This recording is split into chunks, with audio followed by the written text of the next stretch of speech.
Here's a brief introduction to the budget tracking application April.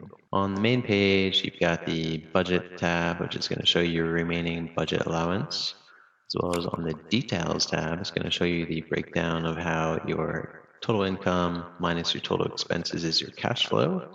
Your cash flow minus your savings is your remainder after savings, and your daily income versus your daily expenses. From the budget tab, we can manage the 5 categories here, your active expenses versus your fixed expenses, your active income versus your fixed income, and your savings and investments. And the difference between active and fixed is that active is going to be something that's unplanned and unscheduled, whereas a fixed expense or fixed income is going to be something that regularly arrives every month and is typically the same amount. Things like rent would be a fixed expense, a phone bill, car insurance, your gym membership, student loans, car payments, health insurance, Netflix, etc. Whereas active expenses might be something more like a gas station, Amazon purchase, or eating out at a restaurant, going to the grocery store, things like that. Any of these cards can be opened, the details can be edited, or it can be deleted. And to add any new active expenses or active income, you'd click on the plus button in the top right. From here, you can toggle whether you want it to be an active expense or an active income. Just go ahead and fill out the details and click Add. You can filter any of these selections down by date or the value of the entity. You can also search the transactions. From this hamburger menu here in the top left, you're going to see all the same tabs that we see on this home page, but you're also going to have your notes that you might want to track, as well as be able to submit feedback.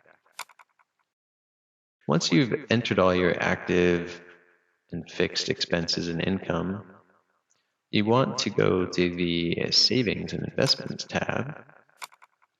This is going to be anything that you've put into savings this month. And this is going to be subtracted from your cash flow to calculate your remaining budget allowance. If we add an active expense that's greater than 3,351, let's just go ahead and do that.